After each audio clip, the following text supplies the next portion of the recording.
Olá, tudo bem? Bom dia, boa tarde, boa noite para quem está aqui nos assistindo no GPOST TV. Estamos aqui com um convidado, que é o professor Fábio Sobral, professor da Universidade Federal do Ceará, economista, grande lutador social e político, e vamos bater um papo sobre o que é que está acontecendo, né? Quais são as tendências, as possibilidades, as contradições da atual conjuntura. Então, o Sobral é logo uma pergunta queima-roupa, né? Como é que você está vendo o que está acontecendo agora, né? Qual a sua análise atual da conjuntura, né? O que é que está acontecendo, né? E como chegamos até aqui, né? Você aí com a palavra. Olá, Fred. É um prazer estar aqui novamente no GPOST TV. Bom dia, boa tarde, boa noite a quem nos assiste, a todas, todos. Bem, eu tenho pensado muito sobre essa conjuntura. Eu acho que nós vivemos. É óbvio que tem períodos horríveis da história brasileira, os períodos de massacre indígena, os períodos de escravidão indígena, os períodos de escravidão de pessoas arrancadas da África, né? Os períodos de massacre das revoluções, de massacre das populações, eliminação de gente assim em larga escala. O Brasil passou por coisas muito ruins, mas nós vivemos talvez o pior período que a gente pode lembrar desde a ditadura, e com perigo de ser pior do que a ditadura.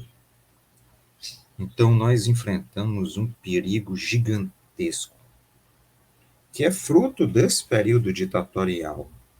É preciso lembrar que, na verdade, essa proposta do Bolsonaro foi elaborada lá no quartel do general Silvio Frota.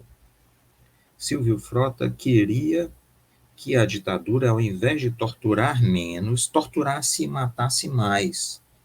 Queria substituir Ernesto Geisel, outro ditador assassino cruel, que, pressionado pelo governo Jimmy Carter nos Estados Unidos, queria diminuir a ação agressiva da ditadura. Isso é contado pela CIA, né? Por um agente da CIA que presenciou uma reunião em que o Geisel deu a ordem de que só matava com a autorização dele. Bem, mas Silvio Frota queria esse movimento de endurecimento, recrudescimento da ditadura. Que isso provocou, inclusive, uma série de atentados de direita a bancas de jornais, uma série de assassinatos, né? O Silvio Frota queria, inclusive, dar um golpe no Geisel, um golpe dentro do golpe, para se tornar o presidente. Mas não conseguiu, foi afastado, e escreve o livro Ideais Traídos. É daí, desse porão, desse esgoto, que vem o Bolsonaro, que vem Mourão, né? Que vem Braga Neto, aquele que dirige o Gabinete de Segurança Institucional, Augusto Heleno. Todos eles eram associados ao Silvio Frota. Então, eles se sentiram traídos porque a ditadura, com medo de que a população se rebelasse, as greves operárias, as greves que vinham desde 74 em Betim, em Minas Gerais, na indústria automobilística, as greves de 77, 78, 79 no ABC, os movimentos pró-diretas, né? Então, eles se sentiram traídos. E por que eles se sentiram traídos, esses militares? Porque eles tinham sido preparados pela CIA para desenvolver o que um jornalista americano chama de método Jacarta. O que era o método Jacarta? O jornalista americano se chama Richard Bevins, né? Richard Bevins, no método Jacarta. Ele mostrou que o grande massacre em Jacarta, na Indonésia, onde 2,5 milhões de pessoas foram mortas, foi preparado pela CIA, eles prepararam os órgãos policiais e militares para que, se houvesse qualquer ameaça, eles promoveriam um banho de sangue. E aqui no Brasil, eles prepararam isso, prepararam um banho de sangue. Eles treinavam como? Eles formaram grupos de extermínio, os chamados esquadrões da morte das polícias militares, que saíam treinando e matando pessoas pobres, pessoas sem documentos, pessoas que se esqueceram de levar a carteira de trabalho, pessoas negras, pobres das periferias, que promoveram aqui um banho de sangue antecipado. Eles recebiam, inclusive, dinheiro a mais desses órgãos internacionais, a CIA principalmente. Eles eram pagos por esses órgãos para se preparar para o banho de sangue. Por isso que o número de mortos da ditadura não é somente os que foram prisioneiros políticos, é preciso pegar os indígenas, que foram muito massacrados, né, principalmente pela construção da Transamazônica, e pegar esses mortos das periferias nos esquadrões da morte. Eles são mortos da ditadura. E aí chegou a hora em que a população se levanta pela reconstituição da democracia burguesa e eles estavam prontos para isso, para promover um banho de sangue. Por isso que Bolsonaro fala lá atrás em matar 30 mil. Na verdade, eles queriam matar muito mais. O livro que eu digo é esse, Método Jacarta. Não sei se dá para ver bem. Peraí, assim. O Método Jacarta, Vincent Bevins. Né? Ele mostra, ele viveu no Brasil e na Indonésia e mostra como as experiências são coordenadas para que isso ocorra. Então, Bolsonaro espera há muito tempo, desde o final da ditadura, desde 78, né, quando os 78, 79, quando Figueiredo se torna o presidente e não Silvio Frota, ele esperava esse banho de sangue. Gente doida, fascista, que caminha para o nazismo. Eu acho, Fred, que nós estamos saindo do que é uma ameaça fascista para se tornar uma ameaça nazista, sabe? Nazista, porque eles agora passam a atacar diretamente os nordestinos. Os nordestinos se tornaram a fonte do ódio. A necessidade de eliminação física é cada vez mais dita nas pequenas intervenções da extrema-direita. Um ódio xenofóbico aos nordestinos. Então, Só, pois não. isso, Sobral. Então, veja, eu acho que você tocou na questão certa, né? Nós temos um projeto, né? Um projeto com apelo de massas, né? Massas reacionárias, de cunho nazifascista, né? Porque, por exemplo, você tocou uma questão séria, porque a experiência que nós tivemos no Brasil de fascismo, né? O nosso fascismo tupiniquim, que foi o integralismo, né? O Plínio Salgado e os malucos lá, os galinhas verdes, os dirigentes, falavam de uma quinta humanidade, falava do Brasil como uma síntese racial, né? Tinha, né, o Gustavo Barroso aqui do Ceará, que era antissemita, né? Mas eles sempre passaram os integralistas como uma visão, né? Claro que tinha um racismo embutido, mas de uma congregação nacional, o Brasil acima de tudo, essas coisas todas. E agora nós vemos essa tendência clara, né? Que já era contida, né? Racista, né? Contra outros setores da população brasileira. E eu queria fazer a seguinte pergunta para você, que é uma dúvida. E você, como não só como economista, né? Você como que pensa as questões sociais, que é a seguinte: se a gente entender a burguesia, vamos dizer assim, a burguesia interna, né? Eu não falo muito de burguesia brasileira, eu falo burguesia interna ou burguesia brasileira. Eu não falo burguesia nacional, que é um conceito, né, mais elaborado que indica uma determinada estratégia política. Mas a maioria da nossa burguesia, se a gente caracterizar o que é burguesia mesmo, assim, quantitativamente, pequena, média burguesia, ela é bolsonarista mesmo, ela é racista, ela é xenofóbica, né? Enquanto o grande capital é isso que a gente vê aí, né? Por um lado, por outro, a natura ama a natureza, aquelas coisas todas. Como é que você vê isso, né? Como é que você vê essa base social? Porque o Bolsonaro, né, ele não está falando para as paredes, certo? Ele fala para um setor e a gente só vê a ponta do iceberg, né?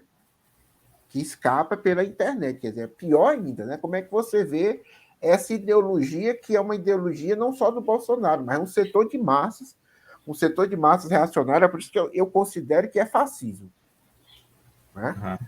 No Eu, sentido eu, clássico, de querer destruir os movimentos sociais, o movimento operário, querer eu, eu, destruir as universidades. Como é que você vê, você tocou nisso, né? Esse movimento reacionário aí. eu, eu acho, Fred, que é fascismo caminhando para o nazismo, Uhum. certo? Caminhando para o nazismo. Um processo de aprofundamento do reacionarismo, certo? Porque em breve eles vão propor a eliminação física de partes da população. Agora, é muito preocupante, por quê? Porque você tem as mídias sociais. Essas mídias sociais desenvolveram, as centrais das mídias sociais desenvolveram uma forma de análise da gente. Elas têm, no mínimo, 600 características nossas catalogadas. O que é que a gente gosta e o que é que a gente não gosta. No mínimo. Pode chegar a milhares, a 3.000 características. Né? Então, eles conhecem a gente mais do que nós mesmos. E eles podem, inclusive, trabalhar como se fossem botões. Eles estão elevando, sabe aqueles sons antigos que você elevava o volume assim? Né? Pois eles estão elevando características específicas de uma parte da população brasileira suscetível a isso. Eles estão, através de mecanismos que nós não captamos ainda na internet, a ligação, a conexão do Bolsonaro com grandes corporações internacionais permite aprofundar o racismo, a xenofobia, o ódio, sabe? A intolerância religiosa, a intolerância política, a intolerância social, a intolerância de gênero. Eles estão produzindo um sistema através de mídias sociais, seja de WhatsApp, Telegram, Facebook, Instagram, Twitter, eles estão controlando esse público de modo a que esse público está absolutamente hipnotizado. Ele hoje é um público que não se consegue alcançar por argumentos, não há mais argumentos, entende? Não há argumentos capazes de convencer essas pessoas. Eu penso na população alemã hipnotizada pelo nazismo. Esse é terrível, porque essa população só foi capaz de acordar com as bombas. Eles tiveram que sofrer um choque tão grande. A população alemã teve que sofrer um choque. A população italiana não, a parte da população italiana já era contra, grande parte já era contra o fascismo, né?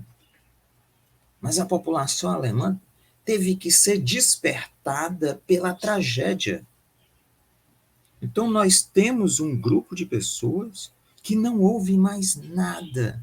E o Bolsonaro pode dizer tudo, sabe? Pode roubar o quanto quiser. O seu grupo rouba hoje dinheiro de modo absolutamente descarado no orçamento secreto, um nome fofinho que arranjaram para o roubo generalizado. Esse grupo não ouve mais nada para as afirmações de Bolsonaro que bate em mulher, já bateu em mulher. Não houve mais nada para as ameaças de morte. Não houve mais nada para as mortes. Não houve mais nada. Atira em gente dentro de igreja. Prende pessoas negras porque gritaram Lula. Esse grupo não ouve mais nada, sabe? Ele está completamente hipnotizado.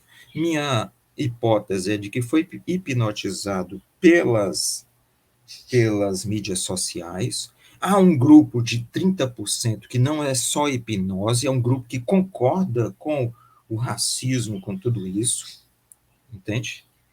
E há um grupo maior, liderado principalmente pelos setores religiosos, não só evangélicos, mas muitos setores católicos de extrema-direita, inclusive setores espíritas de extrema-direita também, né? Grupos que são comandados a terem posições cada vez mais destrutivas. O Brasil está rachado e caminha para um colapso. Essa é a minha avaliação. Sobral, acho que é isso mesmo. A tendência, né? Nós temos depois a gente pode avaliar onde é que chegou a isso, né? E é um sistema que ele é retroalimentado, né? Porque quanto mais se destrói as políticas públicas de saúde, de educação, né? Mais você cria essa situação. Eu queria perguntar para você como é que a crise econômica dinamiza isso, sabe?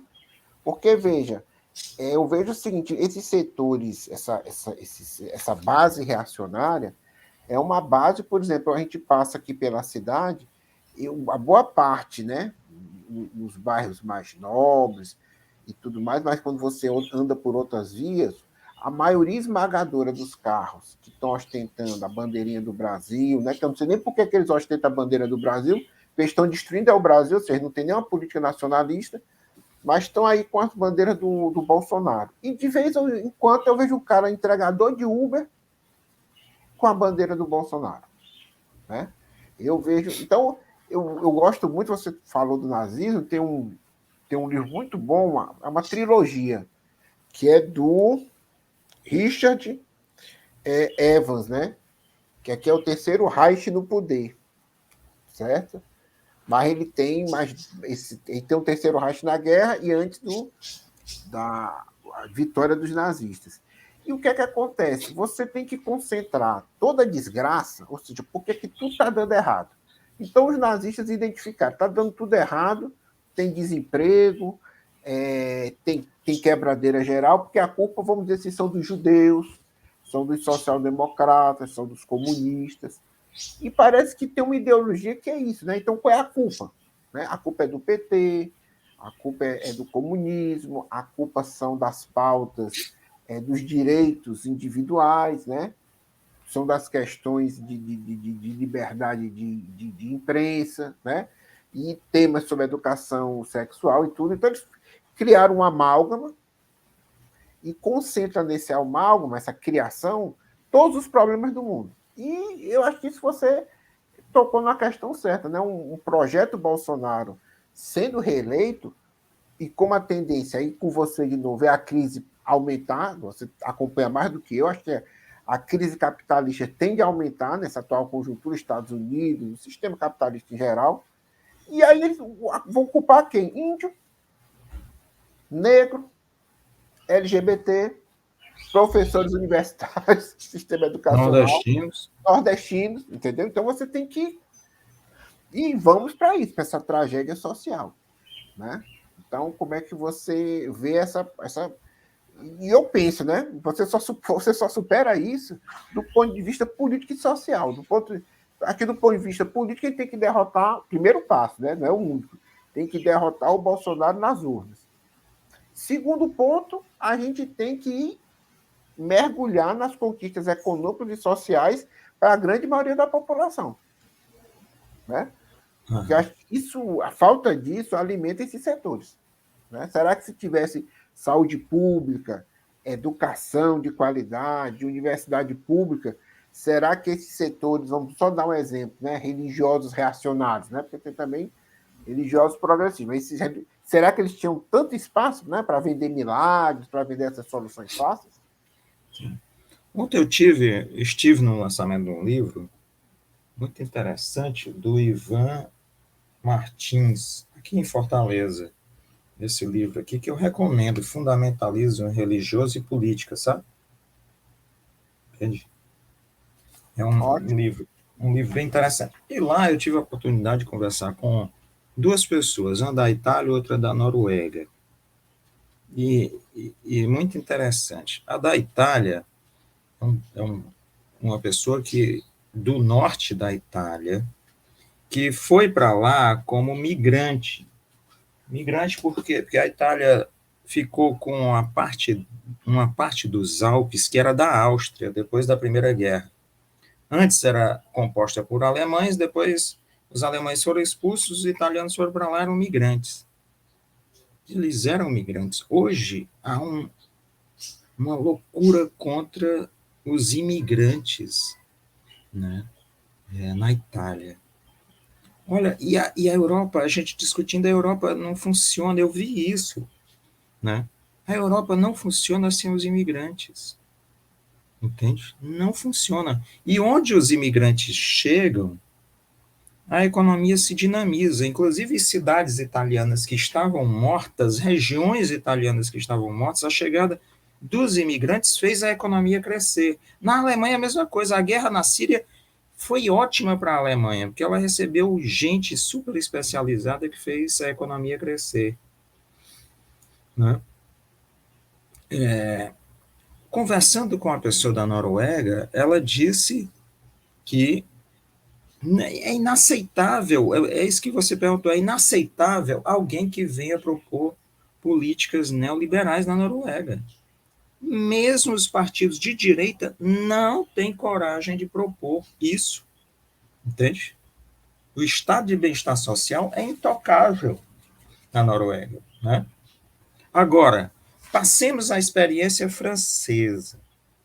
Há uma série de autores franceses discutindo isso que você chamou a atenção. O empobrecimento das camadas, na verdade, não leva essas pessoas para a esquerda, leva para a direita. Esse autor aqui, deixa eu tentar mostrar, o nome dele é Christophe Guilly. O fim da classe média, a fragmentação das elites e o esgotamento de um modelo que já não constrói sociedades. O fim da classe... Ah, meu Deus, aqui. Certo? Christophe Guilly.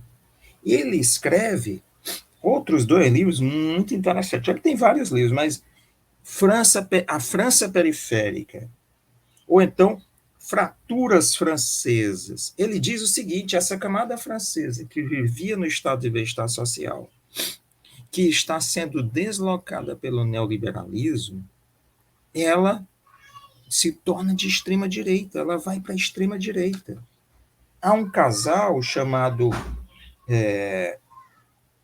o casal, só um instante, o casal Pinchon, dois pesquisadores franceses, né? Deixa eu ver se eu acho aqui. Está aqui um dos livros deles dois. Os Guetos de Gotha. Gotha é uma revista de, de ricos na Europa. Então, Gotha, os guetos de Gotha, como a burguesia defende os seus espaços. Não sei se vai dar para ver. Deixa eu ver se eu paro aqui. Michel Pinson, Monique Pinson Charlot, certo? Os guetos de Gotha, os guetos onde a burguesia se esconde. Então, esse é o mecanismo francês. Como é que se deu o mecanismo brasileiro? Foi assim, o Brasil se industrializa a partir de Vargas, continua a industrialização pelos anos 50, pelos anos 60.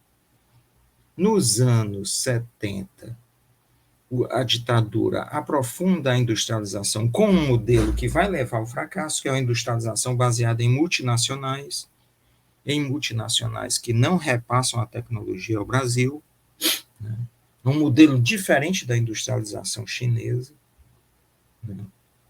Não há repasse de tecnologia, não há investimento interno, o lucro, o excedente é todo enviado ao exterior, então não há um processo de acumulação interna. Mas isso produziu uma camada de engenheiros, contadores, advogados, médicos, né? Setores especializados no processo produtivo industrial ligado a esse processo de industrialização. Mas aí vem o governo Collor. Primeiro vem o colapso da dívida, né? A dívida externa, provocada pelos Estados Unidos, não é um processo interno, não. Os Estados Unidos sobem as taxas de juros, eles querem arrebentar todos os países em processo de industrialização. E aí conseguiram. Arrebentaram a Argentina, a gente, o México, né? A própria Polônia, entende? Então, eles começam a arrebentar essa industrialização, começam a empobrecer internamente os países. O mercado consumidor começa a cair. Quando o mercado consumidor começa a cair, o consumo caindo, a produção também cai, começa um processo de desindustrialização. Aí vem o governo Collor, abre as fronteiras para a importação. A desindustrialização avança enormemente. Pessoas que eram engenheiras ou operários extremamente especializados, técnicos, começam a perder os empregos. A queda não é tão abrupta, a queda não é tão brusca. Então, eles passam a montar negócios, né? Restaurantes, pequenos mercados, lojas. Mas é um processo de descenso da renda, um descenso paulatino e acelerado da renda. No governo Fernando Henrique, esse processo se aprofunda ainda mais. O governo Fernando Henrique Cardoso apostou em dois setores. O setor de commodities, de produtos primários, minério de ferro, soja, gado, café, né? E no setor financeiro. As camadas médias aí em processo de queda social, econômica e social, caminham para o setor financeiro e as taxas de juros são muito altas, elas podem preservar seu padrão. Mas isso não se sustenta muito tempo. Em breve, esses setores vão empobrecendo novamente. Vem o governo Lula num processo, os dois governos, Lula e Dilma, num processo de tentar reindustrialização. Nós podemos discutir se foram ou não caminhos corretos, né? As políticas do BNDES para certos setores foram absolutamente equivocadas, mas houve um processo de retomar o mercado consumidor interno. Muita gente, inclusive, diz assim, o Lula contou com a sorte porque o preço internacional das commodities ficou alto. O preço internacional das commodities alto não produz necessariamente melhoria interna. Só se os preços das commodities se traduzirem em acumulação interna. E a acumulação interna que provoque o crescimento da renda. Então, o governo Lula, ao aumento do preço das commodities, fez com que isso se acumulasse internamente, houvesse redistribuição de renda, e a redistribuição de renda fez o mercado consumidor explodir. Mas vem o governo da Dilma, ela comete um erro grave de colocar o Joaquim Levy, que era um terrorista econômico que destrói a economia, né, destrói 7% do PIB, uma pessoa só destruiu 7% do PIB, e depois o governo golpista do Temer e o governo fascista, o primeiro governo fascista do Bolsonaro, com tendência a um governo nazista. Então, o empobrecimento das pessoas faz com que elas se tornem, na verdade, camadas médias que empobrecem, faz com que elas se tornem mais radicais de direita, em média, não é todo mundo. Mas as experiências na Itália, na França, nos Estados Unidos têm sido essas.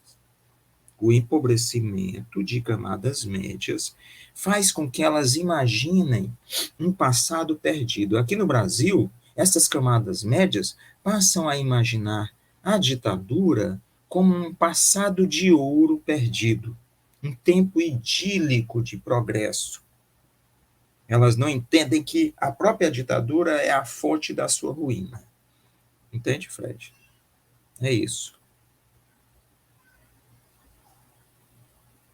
Sobral, acho que muito importante essa sua análise, porque nós devemos fazer uma análise sociológica, né, da luta de classes, certo? Que hoje se expressa, né, eu trabalho com a categoria de polarização, né? Existe realmente uma polarização objetiva, certo? que expressa as desigualdades econômicas e sociais no Brasil. E elas se expressam de forma desigual, né, e combinada em diversos aspectos da vida social. Aspecto religioso, aspecto cultural e o aspecto político, né, que se confronta hoje nesse segundo turno. Né? Eu gostaria de fazer a seguinte pergunta para você. Por que setores, né, setores da burguesia e tudo mais, principalmente vinculados ao grande capital, estão apoiando o Lula? Né? Certo. Eu, Eu acho que, minha opinião, né, essa pressão deles apoiarem o Lula, eu não creio que a burguesia brasileira tenha esses valores democráticos, humanitários. Né? Eu acho que é uma grande pressão social, grande mesmo, né, de setores que se voltam para o Lula e também o medo, né, de explosão social. Mas como é que você avalia isso, né? Que é uma forma deles capturarem. Quer dizer, eles têm um projeto diferente do projeto do Bolsonaro, a diferença de ritmo. Como é? Porque eles chegaram até agora a assim, apoiar Fred. as medidas do Bolsonaro. A crítica que eles fazem ao Bolsonaro é uma crítica moral, vamos dizer assim. Eu não identifico assim, uma crítica. Os caras defenderam a reforma trabalhista, a destruição dos serviços públicos. Né? Eu acho o seguinte, eu te mandei um vídeo em que eu analiso. Uhum. Eu recomendo às pessoas que assistam no canal Jair Galvão, porque os economistas, vários economistas do mercado financeiro têm apoiado o Lula. Há casos diferentes, certo? Mas eu quero dizer que, na verdade, todos eles são dirigidos por uma percepção que vem dos Estados Unidos. Nos Estados Unidos, o governo Biden percebeu que se aproxima uma crise de dimensões monumentais, certo? Monumentais, né? Uma crise que vai fazer 2008 parecer pequena. E eles perceberam que em 2008 eles jogaram muito dinheiro nos bancos para tentar salvar o capitalismo, mas na verdade só adiou a crise. E eles estão preocupados se será possível escapar dessa crise. E começaram a ouvir outras teorias. Começa um questionamento muito profundo às políticas neoliberais, ao consenso de Washington, do FMI e do Banco Mundial. Começa uma preocupação com o que você disse, um possível colapso social, uma explosão social. E eles passam a buscar alternativas. Uma das alternativas que tem sido buscada é a chamada teoria monetária moderna, ou na sigla em inglês MMT, que defende a redistribuição de renda para que o capitalismo se estabilize.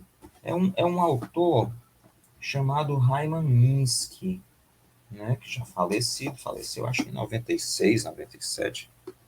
E ele escreve esse livro. Ele escreve alguns livros, né, mas esse aqui, Estabilizando uma Economia Instável, Hyman Minsky. Né? O Minsky trabalha essa ideia de que o capitalismo tende à instabilidade financeira e que é preciso salvar o capitalismo por meio de redistribuição de renda, pela recuperação das camadas médias. Né? Isso lá em Wall Street se tornou o grande tema, inclusive da campanha do Biden. Né? Inclusive da campanha do Biden. Eles perceberam que não há futuro nesse processo e estão com medo. Certos setores do capital financeiro estão com medo. E aqui no Brasil isso foi captado primeiro pelo Bresser Pereira. Talvez o Bresser Pereira tenha captado antes da chamada elite financeira americana, criando o conceito de neodesenvolvimentismo. Tenho certeza que ele captou antes. Mas aqui no Brasil depois vem um banqueiro que foi um dos pais do Plano Real, né? O André Lara Rezende, que escreve esse livro, Juros, moeda e ortodoxia, depois escreve consenso e contrassenso, né? Escreve um livro sobre a macroeconomia, a crise da macroeconomia, alguma coisa assim, esqueci o nome exatamente. Bem, aí agora vem o Pércio Arida, outro dos autores do Plano Real. O Plano Real, antes de ser Plano Real, se chamava Plano Larida. Larida de Lara Rezende e Pércio Arida, o Plano Larida. Certo? Esses caras perceberam que o Brasil pode ir para o colapso. Qual é o projeto do Bolsonaro? O projeto do Bolsonaro é o projeto miliciano. E o que é o projeto miliciano? O projeto miliciano é de capitanias hereditárias. Não é à toa que o Mourão, que é vice-presidente atual, e é uma desgraça ter sido eleito senador, já está defendendo um golpe no STF, um golpe legalizado no STF, defendeu ontem, e eles comemoram as capitanias hereditárias. O que é a capitania hereditária? É a ideia de um Estado. O Estado, o poder estatal, pertence a uma pessoa, pertence a um grupo. Esse grupo se apropria de uma área onde ele vai roubar ouro, vai roubar madeira, vai roubar água, vai roubar minério de ferro, né? Vai roubar soja, vai roubar vidas, vai traficar drogas, certo? Vai comandar a distribuição de gás, os sinais de internet e de TV a cabo. Então, é um projeto de capitanias hereditárias, que lá a ditadura já implementou. O famoso Major Curió, que era o dono de Serra Pelada. Ou o Capitão Guimarães, que controlava o Carnaval do Rio de Janeiro. Esse é o processo. De onde vieram esses milicianos? Esse modelo miliciano? Vieram da estrutura que a CIA montou. Os esquadrões da morte se transformaram em milicianos. Eles começaram a matar as pessoas na periferia e obrigaram os comerciantes locais a pagar proteção, uma coisa típica mafiosa, certo? Típica da organização mafiosa. Proteção. Então, eles recebiam dinheiro da CIA para estabelecer esses órgãos paraestatais, paralegais, né?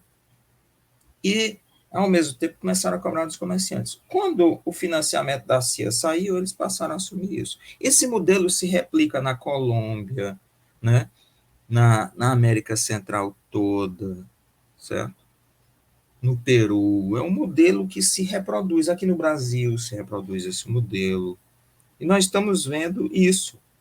Nós nos aproximando de um projeto, né, como se fosse assim, de capitanias hereditárias, de domínio pessoal do Estado em uma certa área, de privatização tão profunda que tudo seja privatizado. Basta ver o Guedes defendendo a privatização das praias. Entende? É o projeto, é esse o projeto, eles estão dizendo abertamente. E as pessoas que estão com eles estão caminhando alegremente, de mãos dadas, cantando músicas religiosas para o abismo. Entende? Como ovelha que caminha para o abate sem dizer um ai. Certo? É exatamente isso, né? Estão indo para o abismo, né? Quer dizer, eu acho que agora é uma coisa interessante, né? Sobral, você acha que o bolsonarismo é muito mais amplo que o Bolsonaro, né? Quer dizer, o Bolsonaro, eu acho que é a ponta do iceberg, né? Ele consegue congregar nessa campanha eleitoral tendências, né? Às vezes até divergentes. Então você vê liberais, né? Neoliberais radicais, você vê setores neofascistas que deveriam defender estatização, e tem coisa muito ridícula mesmo, como, por exemplo, esse padre de festa junina, padre Kelma, né? O vice era um pastor, certo? E, ou seja, se você vai para qualquer dessas igrejas fundamentalistas, os pastores gostam de atacar os idólatras, né? Cristãos, ortodoxos ou católicos, né?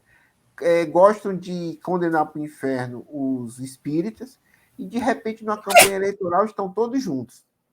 Estava até pensando em escrever um pequeno artigo, tem uma seita aí católica, né? Ultra reacionária, que são os sedevacantistas, né? Que dizem que não reconhece o Conselho Vaticano II, acho que aquilo é da maçonaria, que aquilo é coisa dos judeus, né? Que é coisa de comunista, e tem vários grupos, eles não conseguem se unificar. Mas aqui no Brasil tem um grupo, certo? E esse grupo, logo depois do resultado do primeiro turno, está fazendo uma cruzada do Rosário para eleger o Bolsonaro. Né? E eles vivem criticando o divórcio, a igreja atual, ou seja, os caras estão puxando o voto para um cara que vai para a maçonaria, nada contra, vou discutir aqui maçonaria, vai para a maçonaria, é casado 3 vezes, também nada contra o direito da pessoa. Nessa hora, as ideologias específicas vão para o saco, né? Olha que coisa interessante, né? O que demonstra o seguinte, que esses grupos depois, né, como demonstrou o primeiro governo, né, que espero seja o último Bolsonaro, depois ficaram se matando, né? Olavista, não sei o que mais lá, contra os outros, mas que é uma frente que eu acho que tem um inimigo central. Né? O inimigo central que se cristaliza no PT, mas, de fato, eu queria que você dissesse aqui, né, sua opinião, qual é o inimigo central desse movimento reacionário que tem Bolsonaro na cabeça? Quais são os inimigos que eles combatem, né, que eles querem destruir mesmo, inclusive até fisicamente? Eu vou fazer um certo histórico, depois eu digo hoje, certo? Porque os interesses atuais são bem comezinhos, são bem concretos. É a verba do ouro no Ministério da Educação, tá entendendo? É $1 por vacina no Ministério da Saúde. É um interesse concreto de capitão do mato, certo? É esse o interesse concreto. Mas aí eles criam uma ideologia, uma coisa para enganar os bestas, para as pessoas segui-los. E onde é que essa ideologia começa? Ela começa lá nos anos 30, em 2 expoentes da direita. Na França, René Guénon, certo? E na Itália, Júlio Zevola, que começa um movimento conservador. Eles pegam um debate que houve entre um defensor da Revolução Francesa e defensor da Revolução Americana e depois da Revolução Francesa, inclusive foi deputado na Revolução Francesa, Thomas Paine, e o Edmund Burke, que era um inimigo da Revolução Francesa.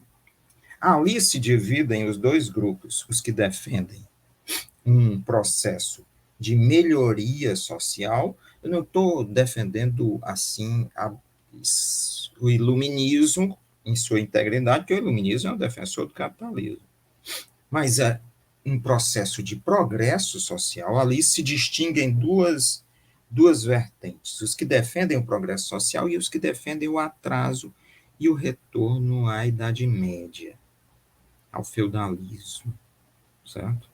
Ao feudalismo. Bem, esses dois, Júlio Zevola e René Guénon, passam a defender o que se chama o movimento conservador.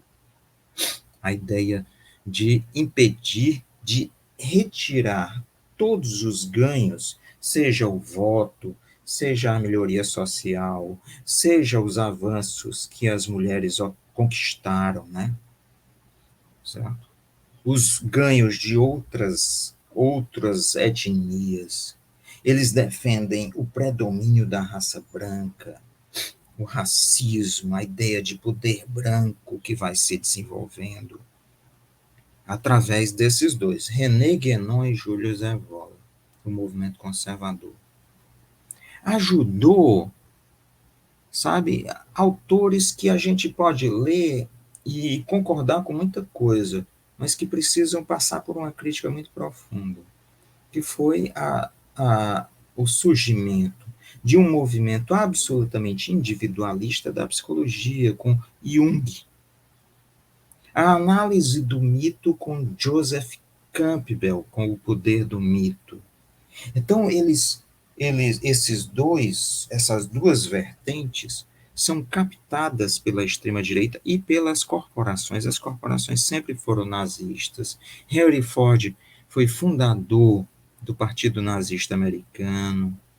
Né? A realeza inglesa sempre foi nazista, membro do Partido Nazista. Né? As grandes corporações alemãs. Há um autor chamado Vuillard, que fala dos acordos para construir o, o, o nazismo na Alemanha, entre as corporações e o nazismo. Né? Deixa eu ver se eu acho aqui o livro do Vuillard. Né? Então, esses grupos querem a extinção de todo o avanço social. Né? Todo avanço social. Certo? Eles querem a destruição da chamada sociedade moderna. É engraçado que um idiota como Karl Popper, certo? Vai defender e muita gente acredita nisso, que ele acreditar nisso, a sociedade aberta e seus inimigos. Aí quem ele coloca como sociedade aberta? É como inimigos da sociedade aberta: Heráclito, Platão, Hegel e Marx. É um idiota. Os inimigos da sociedade aberta são outros, certo? Marx é a expressão da sociedade aberta, Spinoza é a expressão da sociedade aberta, né? Entende? Mas em certo momento há a adoção da ideia a ideia mística retorna. Talvez tenha retornado muito com Nietzsche, sabe? Com a ideia do super-homem nietzschiano, né? Entende? O indivíduo acima da sociedade, sabe? Então, olha, nós precisamos dar um combate filosófico profundo a isso, profundo. Uma reinterpretação, inclusive, da história da filosofia que tem sido mal contada, muito mal contada. Então, nós temos aí um processo de busca, de guerra, o que eles chamam, inclusive com o Dugin, lá na Rússia, Alexander Dugin, a guerra eterna, né? O conceito de guerra eterna, entende? É um negócio que a gente precisa eliminar do pensamento, dar combate para desmascarar, desmoralizar isso. Porque, no fundo, os interesses são outros. Quais são os interesses? São grandes corporações que estão financiando isso. Os irmãos Koch do petróleo, um deles morreu, né? Mas o setor de petróleo, o setor de gás, o setor de commodities. Existem 4 ou 5 grandes firmas de negociação de produtos primários. Elas estão instaladas na Suíça, sabe? Entende? Né? A Vitol, vou citar o nome de duas, a Vitol e a Trafigura. Elas controlam guerras por diamante, por óleo, né? Por gás, por, por minério de ferro, por madeira, por marfim de elefante, entendeu, Fred? São grandes corporações, mas para isso elas precisam produzir o caos. Elas precisam produzir no mundo o império do caos. É o que diz o Samir Amin, grande intelectual egípcio. O império do caos. O Pepe Escobar, analista geopolítico, que ele não sabe muito das coisas assim, para onde vão, ele diz algumas coisas certas, outras não. Ele também escreveu o livro Império do Caos, sabe? É isso que esse grupo quer, o Império do Caos. Olha só, o que eram os feudos? Um senhor feudal que controla ali uma área e ele faz o que quer, né? Certo? Inclusive, se a pessoa fosse casar, o direito da primeira noite era dele. A mulher tinha que se submeter sexualmente ao senhor feudal, entende? Certo? Então, o que é o senhor feudal? O senhor feudal é replicado na capitania hereditária. A capitania hereditária é replicada na milícia. Entende? E isso é replicado aonde? No neoliberalismo, na privatização. Sabe? Aí entra uma teoria minha, Fred, que eu estou escrevendo, quero escrever um livro em que eu analiso, inclusive eu entro em confronto com vários autores marxistas, porque divirjo deles. Eu acho que o capitalismo tende naturalmente a um capitalismo de imensa taxa de lucro. Para ele ter imensa taxa de lucro, ele precisa de sistemas de exploração muito profundos, muito cruéis. As colônias dos impérios não são uma exceção, elas são a regra. A exceção, na verdade, é a Inglaterra, os Estados Unidos são a exceção, a França é a exceção, a Alemanha é a exceção. Por quê? Revoluções pequeno-burguesas, não contra o feudalismo, certo? Revoluções pequeno-burguesas, está aqui no Christopher Hill, O Século das Revoluções. Né? Revoluções pequeno-burguesas, puritana, a Revolução de Independência Americana, a Revolução do sans-culotte. O que é o sans-culotte em francês? Culotte. São os sem calça. Eles são os que não usam calça de nobre. Certo? Eles são pequenos burgueses exigindo um capitalismo que aí tem o seu manifesto político em quem? John Locke, no livro Segundo Tratado do Governo, que era puritano. Certo? E o seu manifesto econômico onde? Na obra do Adam Smith, A Riqueza das Nações. Um capitalismo de pequenos negócios, sabe? De preço perfeito, de progresso social. Uma ilusão, uma utopia. Capitalismo não é isso. Entende? O capitalismo tenta o tempo todo, o capitalismo é um monstro selvagem, como dizia o Marx, derramando sangue e lama por todos os poros. Ele busca o tempo todo retornar isso, a ser o que era o Império Britânico na Índia, o Império Belga no Congo belga, o Império Português no Brasil, o Império Espanhol em toda a América Latina. Eles buscam voltar a isso. O capitalismo é isso. A ideia de que o capitalismo é um progresso civilizatório foi uma circunstância. Na verdade, duas circunstâncias. Quais? A primeira, as revoluções pequeno-burguesas, certo? E a segunda, a necessidade de tentar se livrar de trabalhadores e trabalhadoras com um processo de mecanização para baixar os salários. Aí você tem uma necessidade de progresso científico-tecnológico e de progresso social-político. Mas o capitalismo, o objetivo dele é o lucro desmesurado, é aquela fórmula, a transformação do dinheiro em capital em Marx. O Marx, em 3 letras, captou a essência do capitalismo. É dinheiro que se transforma em mercadoria e que quer se transformar em mais dinheiro. É isso. Sobral, você tocou numa questão que tem muitos pontos de contato com o que eu penso, sabe? Inclusive, assim, no ambiente que a gente convive, que é um ambiente acadêmico, né? Infelizmente, há setores que não têm essa percepção. Digo setores, vou identificar bem, setores de influência pós-moderna, né? Que diz que não tem história, critica a ideia de progresso, essas coisas todas. Mas eles trabalham com uma questão que é ridícula. Eles acham que as instituições, essas instituições, democracia burguesa, né, o controle social, eleições, são como se fosse já da própria essência humana, entendeu? E você tocou numa questão essencial, né? Quer dizer, as próprias revoluções burguesas, que acho que isso não tem discordância, que a força motriz social da radicalização e da democratização foram das forças pequeno-burguesas, né, e depois proletárias, se sustenta pela luta de classe. Né? Sim.